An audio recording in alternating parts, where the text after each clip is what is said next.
the lies they tell. That's the focus of tonight's angle.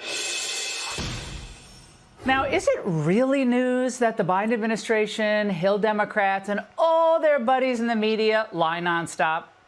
Well, it's not to anyone who watched The Angle over the past several years. And no, I don't give or intend to give any more media play to CNN's Jake Tapper, just so he can promote his CYA book documenting Biden's decline. The time to write that book was maybe 3 years ago, honey, when it mattered to something more than your own bottom line.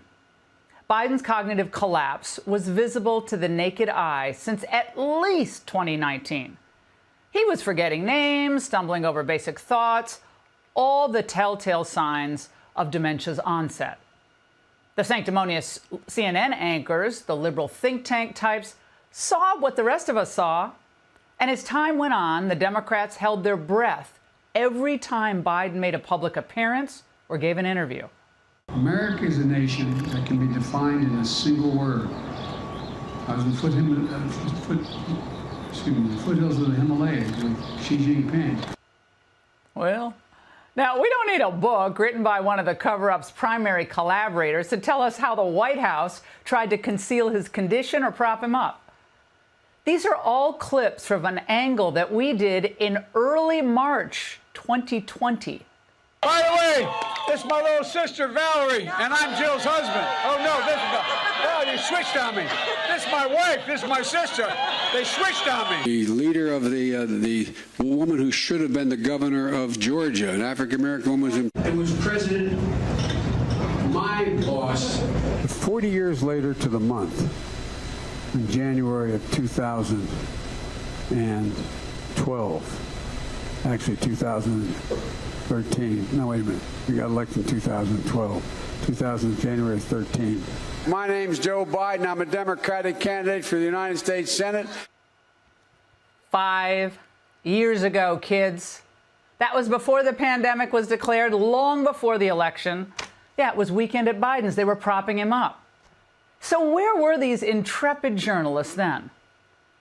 If the Bidens and their doctors were refusing to divulge a cancer diagnosis, mental slippage, then they were likely emboldened by knowing that they had a willing press and a Democrat cover-up artist that didn't care. And by the way, none of them should pretend to care now. I want somebody to tell me, well, when did you know it was bad? If you knew, why did you wait? If you're telling me that hundreds of people knew that he was not able to do his job, then where the hell was everybody? Whoopee, where the hell was everybody? Well, where the hell was everyone, Whoopee? They were still peddling the Russian collusion farce. They were still trying to paint Trump as an autocrat in waiting once again, if he's reelected. And of course, they were burying facts, including famously about the Biden family crime syndicate. 3 weeks before 2020, the election, the New York Post publishes its first story about the Hunter Biden laptop, which, as you might recall, included a reference to President Biden's meeting with one of his son's business associates. Now, of course, Biden went on to deny this. But then we learned that Tony Blinken helped orchestrate a disinformation campaign by former intel officials who all insisted that the laptop was fake. It was all lies.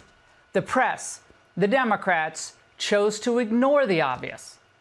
So the evidence pointed to the inescapable conclusion that the Bidens were selling influence and had been, by the way, for years. Anyone remember James Comer's investigation? Because he found that there were 20 shell companies set up to hide shady foreign payments, and also found that Joe Biden lied repeatedly about his involvement in these schemes that all enriched the Bidens to the tune of tens of millions of dollars. But again, the press, Democrats, White House enablers, they did not care. And yet we're supposed to now be shocked, I tell you, shocked, that they were all lying about Biden in the White House all along? The book makes it very, very clear. There are people who knew and said nothing. And that is a crime against this republic. And I think the Democrats are going to pay for a long time for being a part of what is now being revealed to be a massive cover-up. No, no, no. It's not now being revealed. It was revealed at least 5 years ago, right here on The Angle. Biden and company were so used to getting away with lying, even about numbers, by the way, this is my favorite, that it became second nature. And eventually they were called out on some of those number lies, really important things like inflation, but they kept repeating the lies. But now, well, the Bidens have nowhere to turn. They have no cover because they're no longer useful to the powers that be. But I want to say this tonight. Let's not pretend there is any real awakening among the liberals or the anchors over at the other networks.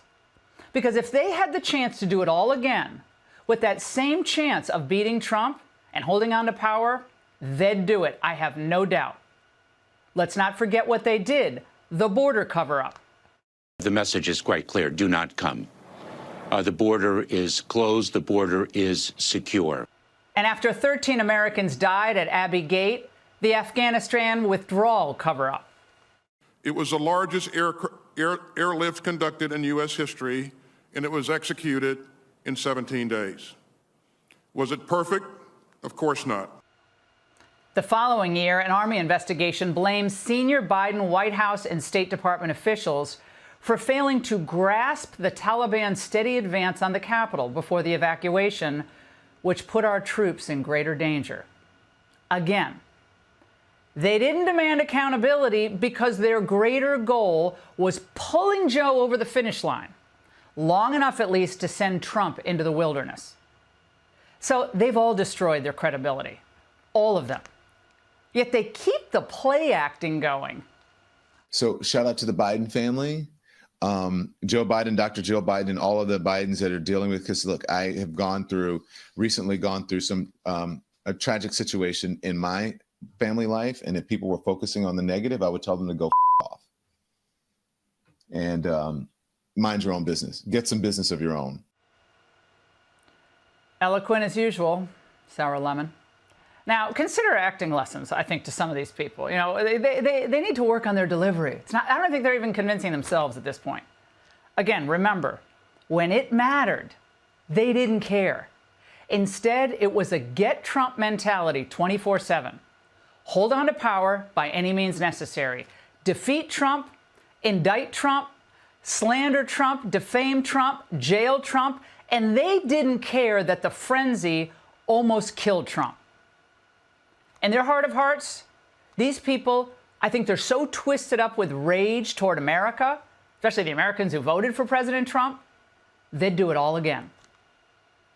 The following people, at least, this is a short list, need to be brought to testify on Capitol Hill about all of this. Biden's chiefs of staff, Ron Klain and Jeff Zients.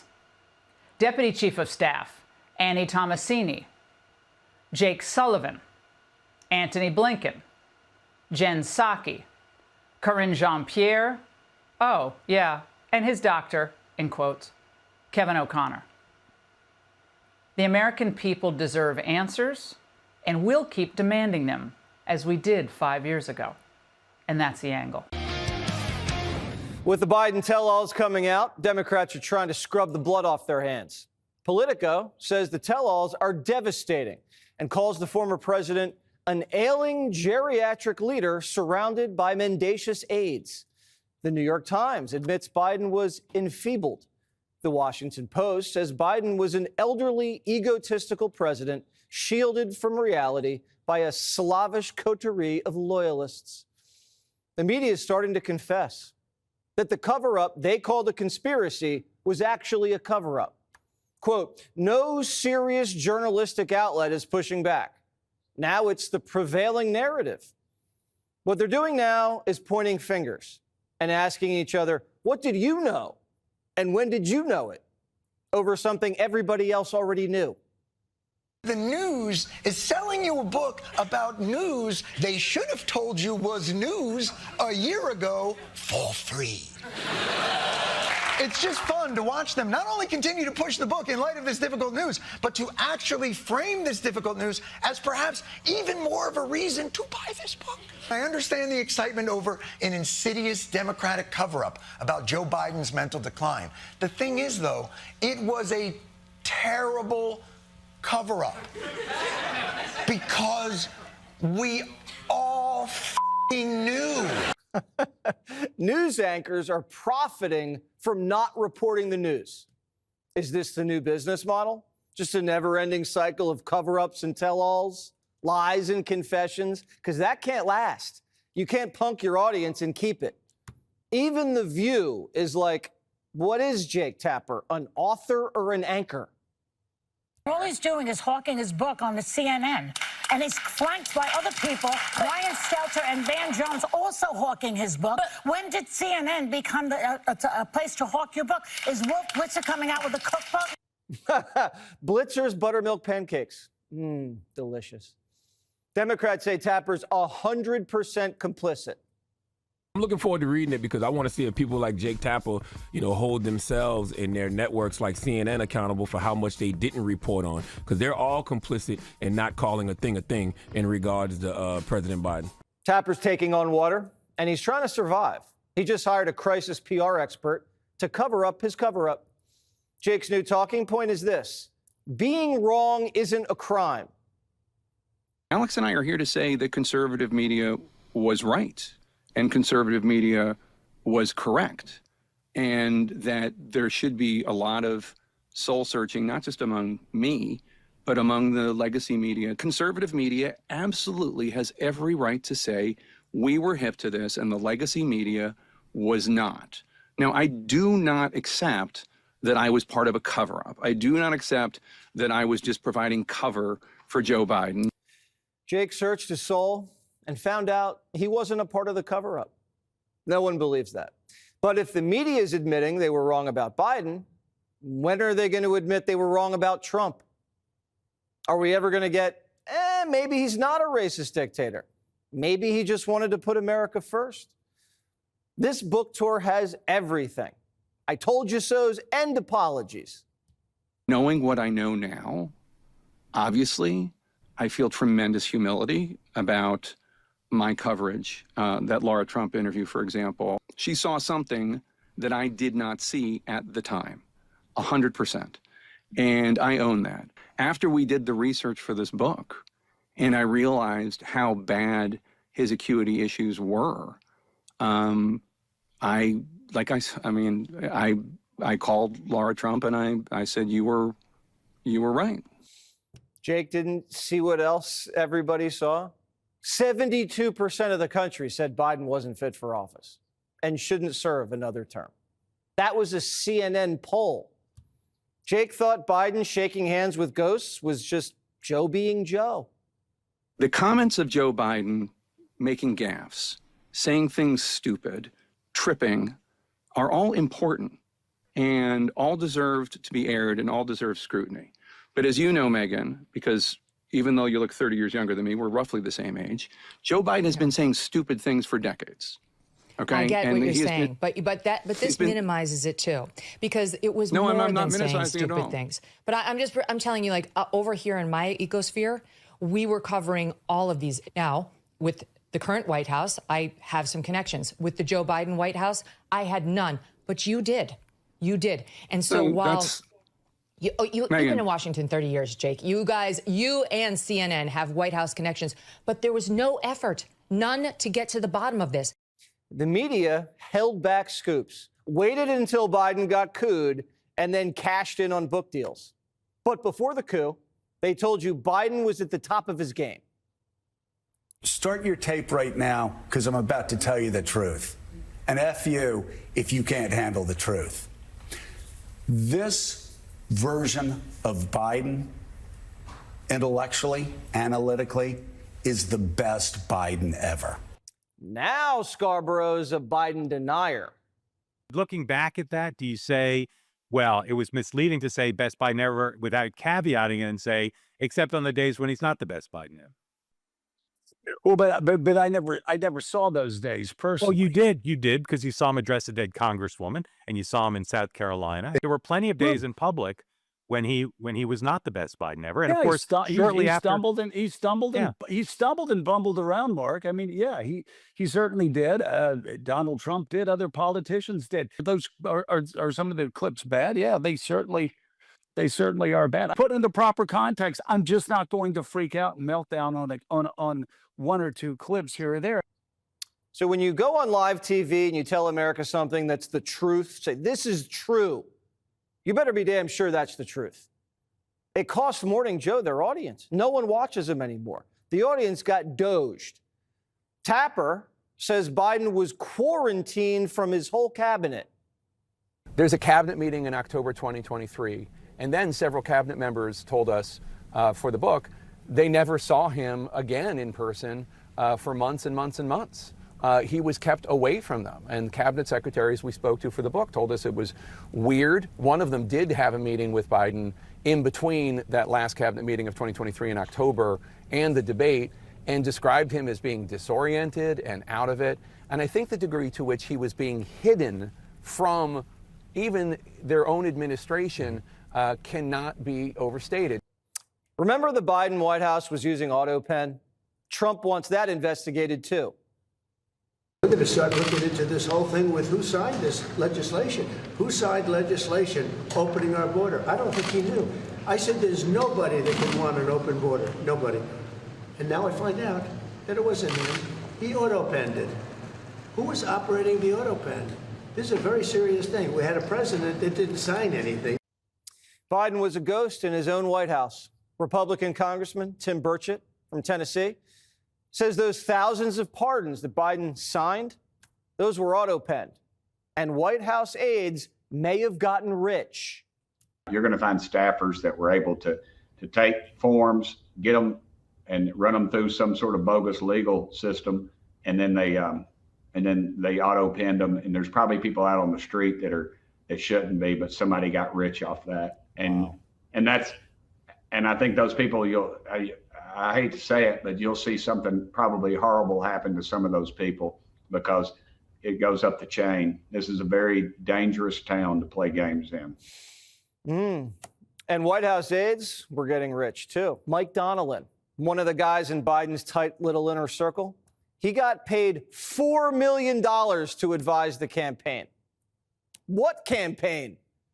Staffers called it outrageous when they found out. The Kamala campaign, they were also getting fleeced for millions. Oprah, Bruce, Beyonce. So who knows what was going on?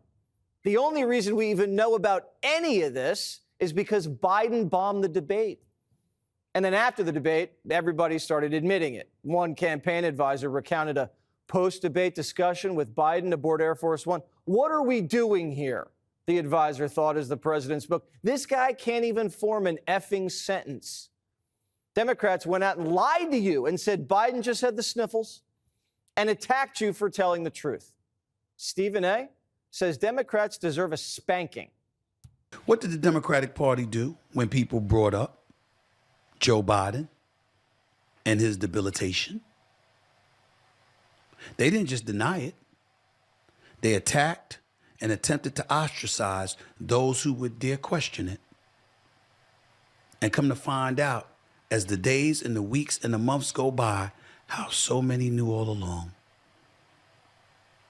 And not only did they not admit it, they condemned those who said so. That's how I'm comparing them to Lance Armstrong. Think about it. Now Democrats don't want to talk about it. Don Lemon, another Biden denier, says let's move on. I am so sick of all of this Joe Biden consternation. What Joe Biden did or didn't do, what reporters did or didn't do. The country has moved on. Joe Biden has moved on. And why are we talking about an old man who has cancer, prostate cancer? Why are you kicking someone when they are down? If they believe that Joe Biden was selfish, if they believe Joe Biden should have dropped out, perhaps he should have. But that is not the question right now. That is in the rearview mirror. What are you doing? And they should stop hiring all these frickin' Trump sycophant MAGA people and promoting them just to say outrageous, outlandish lies and CBS, they're trying to cover up the cover-up. They say Biden was too old to test for cancer. He's 82. Normally, doctors will stop screening for prostate cancer at 75 or so because after that, the prostate cancers you typically pick up are very slow growing. And so the harms of all of the testing and treatment for something that may not kill you, you're talking about risk versus benefit. It may not be worth the risk. CBS, I think, just said Biden's life wasn't worth saving because he was already pretty old. Do you think Biden agrees? He's only the president. The former White House doctor, Ronnie Jackson, says something's not adding up. Go back and look at the medical records. President Bush, when he was in office, got a PSA done and as part of his physical exam. So did President Obama. So did President Trump. There is no reason why President Biden wasn't receiving PSAs and prostate screening exams during his time in office. Or if he was, it wasn't reflected in the medical record, which means that Dr. O'Connor was lying to the American people again.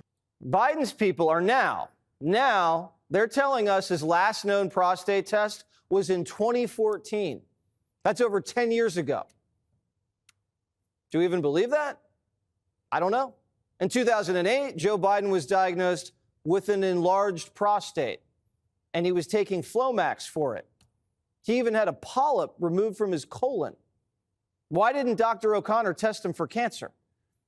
According to Tapper's book, the Bidens have a history of covering up cancer.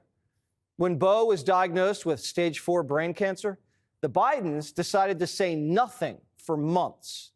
And Beau's doctor said he had a clean bill of health, even though he died 15 months later. Biden's had a history of bruises on his hands. Some are wondering if he was getting drug cocktails injected there. That's often where they put IVs. Biden, before he dropped out, said the only thing that could force him out of the race was a medical condition. Listen.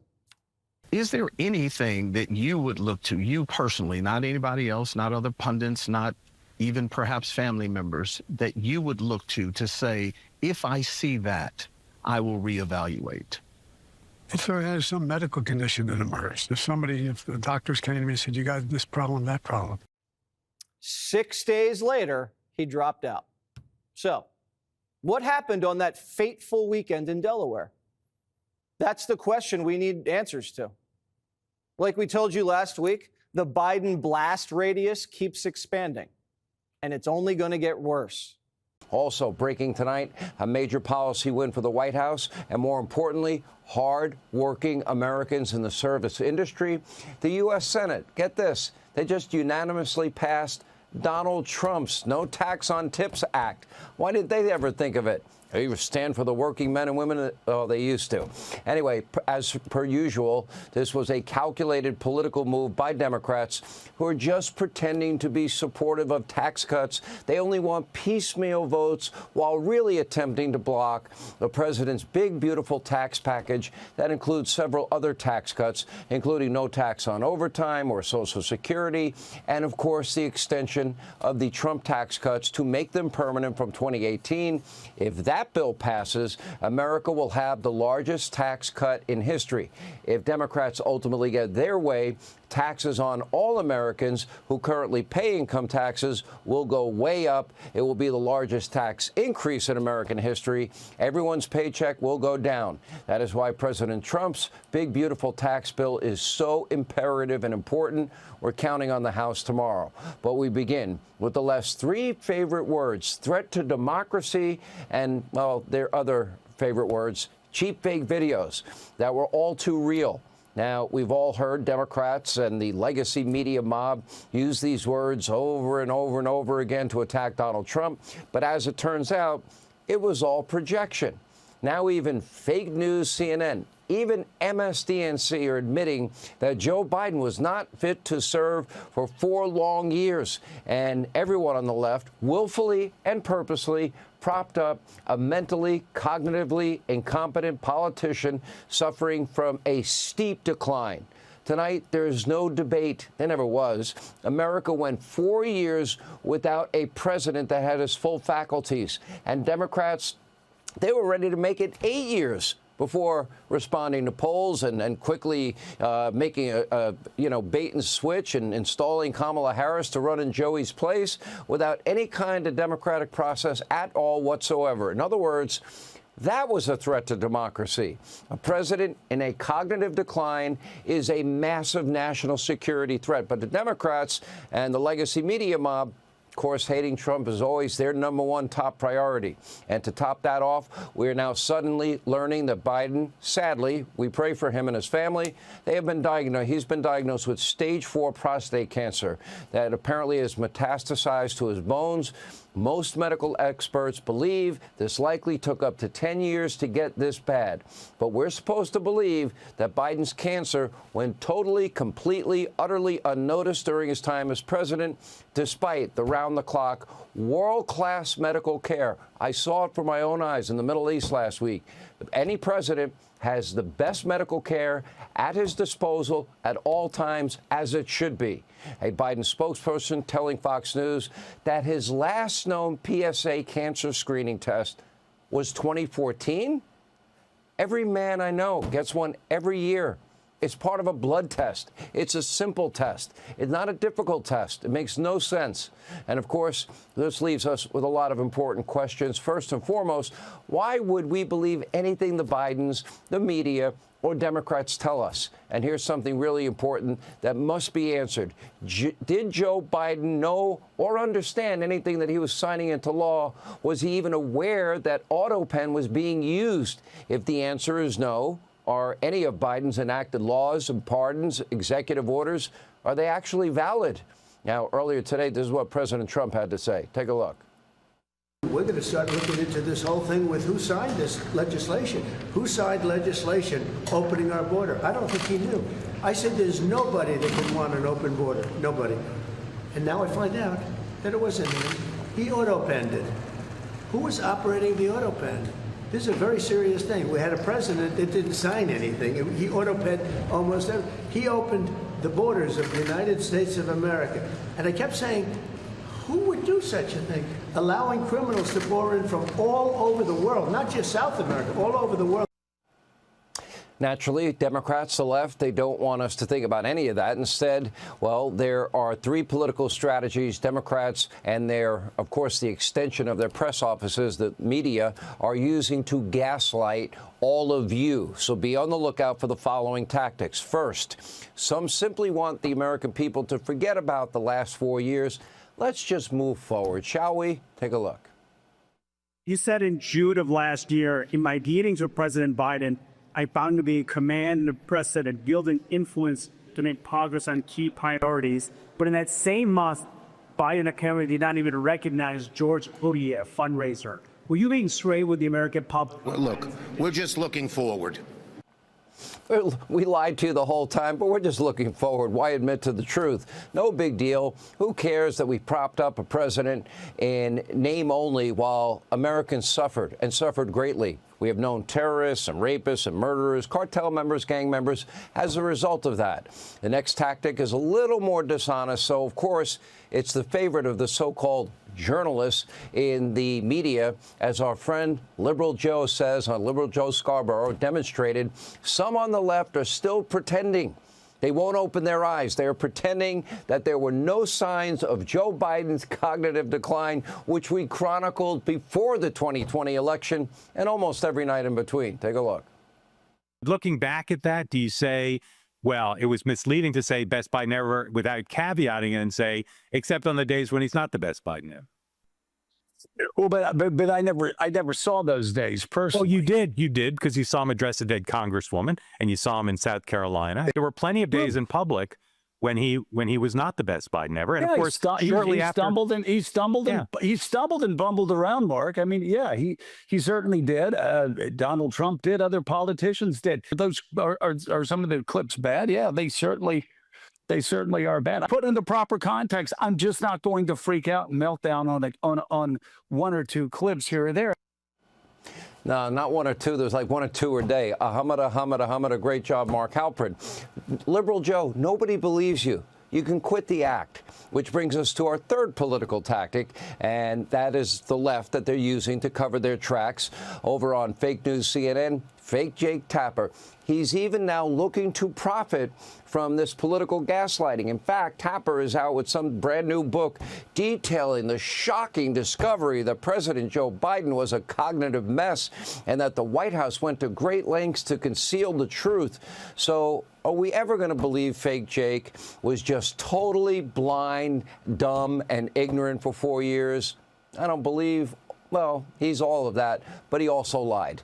Of course, what fake Jake fails to mention is that his own network, they went to greater lengths masking Biden's cognitive decline during years of laughable reporting. As late as 2024, CNN was still blaming Biden's stutter for his unusual public behavior. Even Tapper himself once blaming Biden's obvious cognitive decline on his stutter. And less than a year ago, the fake news network trashing, quote, right-wing media outlets, accusing them of using manipulated videos, or what they were calling cheap fakes. Well, after this program and others here on the Fox News channel dared to air very real videos of Biden wandering aimlessly, shaking air, tripping and falling and getting confused. Well, you might remember some. Take a look. We're hearing about so-called cheap fakes. It's playing out on right-wing media, Fox, New York Post, and so on. And all of this is to try to make the case that Biden is slipping, he's confused, and so on. There are a lot of videos going around about President Biden on social media. Which ones are real? Which ones are deceptively edited, now being called cheap fakes? A lot of memes and what the White House is calling cheap fakes. Cheap fakes are a little bit simpler. They're cheap. They're just distorted, out of context videos, chopped up in certain ways, constructed in certain ways. That's what we're seeing. That's what the Biden administration, the Biden campaign is so worried about right now. If Humpty Dumpty's on the other side, that means he's wrong. Whatever side he's on, he's wrong, period.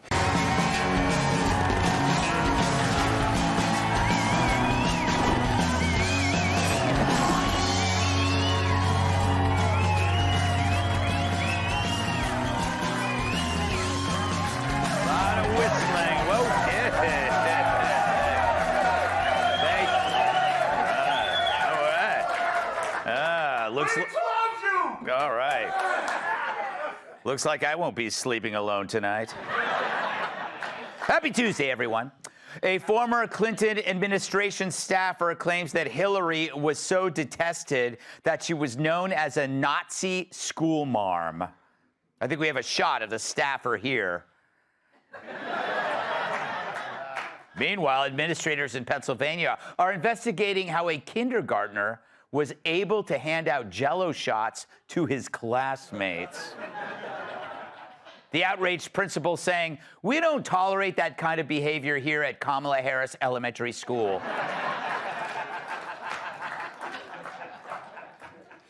A high school female track star posed on the first place podium after finishing second to a trans athlete. Yeah. You can tell she's a real girl because she's bad at math. A sexist would say. Tricked all of you. Former FBI Director James Comey denied calling for the assassination of Trump and claims he's, quote, just a grandfather who likes wearing sweaters, jeans, and going for nice walks on the beach. Wow, somebody's auditioning for the Golden Bachelor. Several states are taking action against lab-grown meat. At least one state, though, has made it legal for lab-grown meat to have its own show.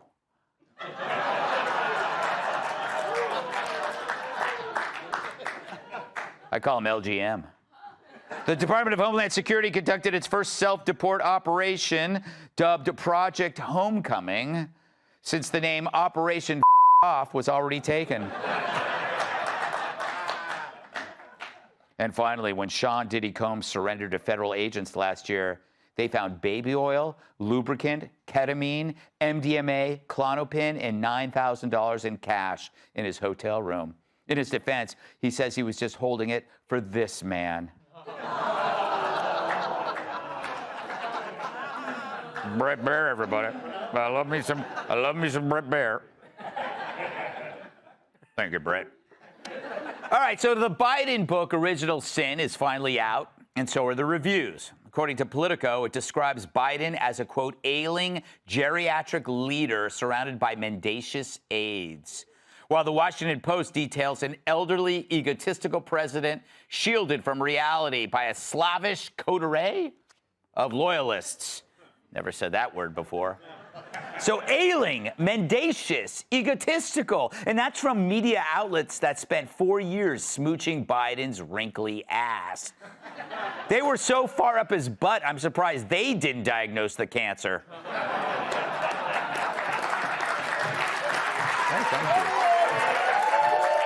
Thank you. Enough. But does this book tell the whole story? Because even as the media is just now admitting this scandal was real, we know they're complicit.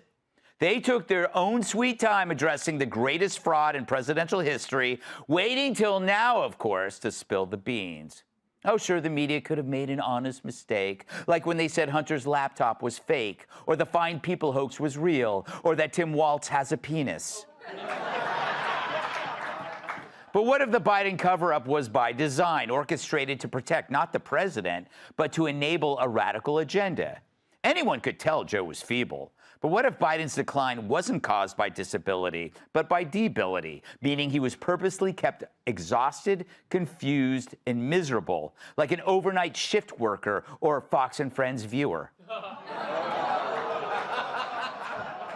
He was unfit, but it wasn't treated, it was welcomed. Speeches, events, and overseas trips took their toll on Biden. He became unable to function while his staff controlled his schedule to protect him, or so we thought. They could have easily told the world, hey, this guy's no longer the man he used to be. Let's practice what we preach, country over party. Instead, they treated him like Colonel Tom Parker treated Elvis. Kept him full of meds and continued to push him out in front of live audiences and bright lights. The only difference being when Elvis forgot the words to Hound Dog, it didn't endanger the lives of everybody in the audience. Letting Joe fade was the perfect crime because his condition made him docile. It's like when you exhaust your dog with a long walk before you have guests over. I don't want Gus humping Dana Perino's leg. Or for that matter, vice versa. So the story isn't just the cover-up of Joe's incapacity, it's why. And yes, they didn't want America to know they pulled a giant, horrible prank on them in 2020, and they also didn't want to get massacred in 2024. But the fact is, a debilitated Biden was an ideal Biden. An enfeebled boss meant the underlings could do exactly what they wanted. I'm certain that's why my staffers insist I eat an entire turkey for dinner and then make me watch Special Report. But it solves the paradox of the last 4 years. How did a candidate promoted as a reasonable centrist end up as the most radically progressive president in history? The one who let our border dissolve, crime explode, and men invade women's spaces. It's simple. His debility was not a bug in the system, it was the system. An absent president meant others had control of the reins, and the signs are there, like the absurd number of people granted clemency, or the orgy of auto-penned EOs. What, you think they nail-gunned the auto-pen to Joe's hand while he was out like a light dreaming of corn pop and cannibals? So now they want to talk about Biden's health? Sorry, the jig is up. They can't pretend they're compassionate caregivers protecting a fragile leader when we now know how the policies under Joe were anything but feeble. Biden was a mess, but the policies were a coherent wish list for the woke. The freaks running the show knew exactly what they were doing. Sure, their decisions were horrible and destructive, but they were also deliberate and no product of dementia, which makes it way worse than criminal. It's treason. They exploited an unhealthy elderly man, and we can't let them get away with it. So yeah, it's tragic Joe has cancer, but the people who propped him up for 4 years, they are a cancer. And it's time they got the treatment they deserve. Let's welcome tonight's guest. He's always surprised when his act gets laughs. Actor, writer, comedian Jamie Lissow. If her name got any more Irish, her name would be Guinness Potato Famine. Republican strategist Aaron McGuire. Doing our show gives him an opportunity to pee indoors. Founder of StudioTSD.com, Michael Loftus. And if you watched her on MTV, you're due for a colonoscopy. Host of the Kennedy Saves the World podcast, Kennedy.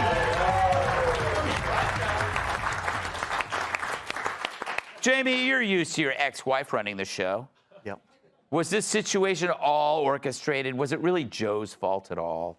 I don't know. You make a good point there. Maybe it was not his fault at all. I read the book. I think it's a great title. You read the book? Yeah, because think about what a good idea, because it's called The Original Sin. And did you know that Joe Biden's first job was a gardener in Eden?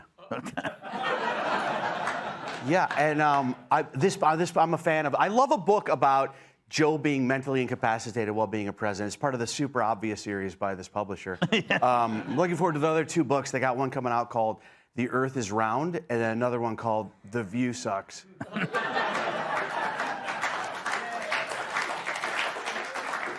And what did you take away from the release of Original Sin? Well, the original sin was the choice by the Democrat Party to lie to the American people about the man they propped up to be president of the United States. I worked on the 2020 campaign for President Trump. We regularly said he is an empty vessel being filled by the radical left. And oh, whoopsie poopsie, we happen to be completely correct, because Ron Klain, his chief of staff, who was still in that inner sanctum as Joe Biden fell apart, was pursuing incredibly aggressive progressive policies that now we're having to pay for. And when we all stood up in 2020 and pointed out the obvious, not only about his decline, but about the radical left, we were shouted down on network after network. And now when people get book deals, it's so easy to all of a sudden state the obvious and be okay with that being in print. Aaron, I just have to stop you right there.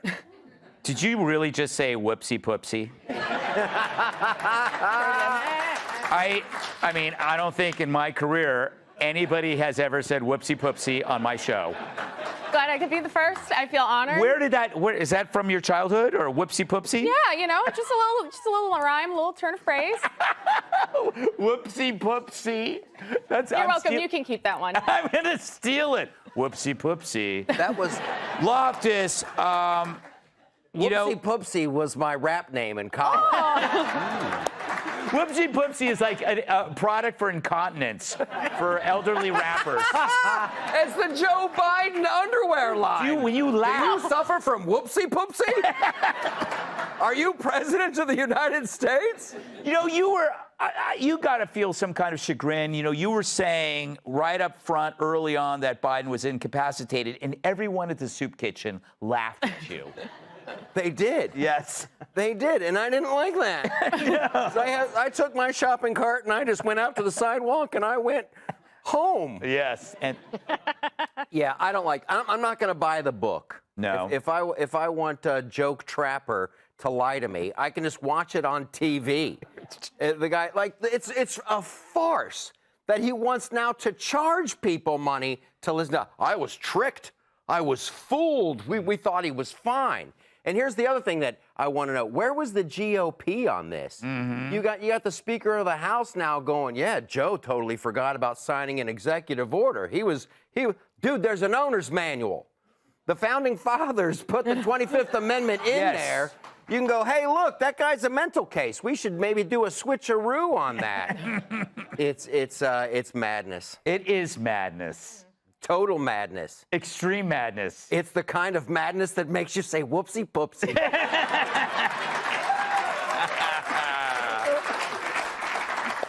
Kennedy, I get a second dose of you in one day. You were just on the 5.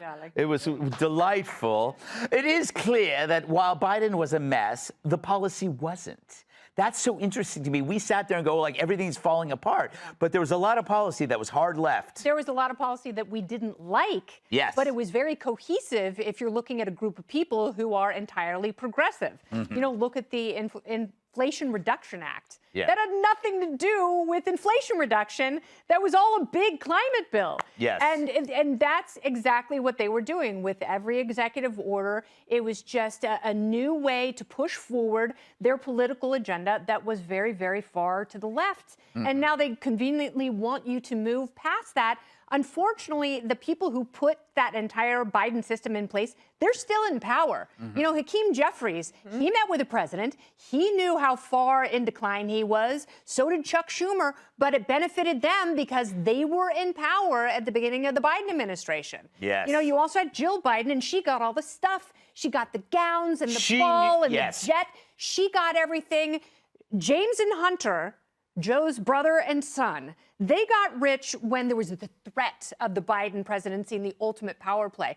That's when the grift went off. Jill didn't do that. She waited patiently, and once she got there, she wasn't going to let it go. And guess what? Joe is a narcissistic blowhard as well. He got to be president, and that's all he ever wanted, was to be on the placemat, really close to his best friend, Barack Obama, just one inconvenient guy in between them. Yes. And so they all built the system together. They knew what they were doing. And when the Jenga piece was pulled out, which was the last shred of his memory and cognitive function, and the whole thing fell apart, guess who was the moderator at the debate where he imploded? Jake Tapper. Yes. And you know what we say to that? Whoopsie poopsie. Whoopsie poopsie. Hey, Sean Hannity here. Hey, click here to subscribe to Fox News YouTube page and catch our hottest interviews and most compelling analysis. You will not get it anywhere else.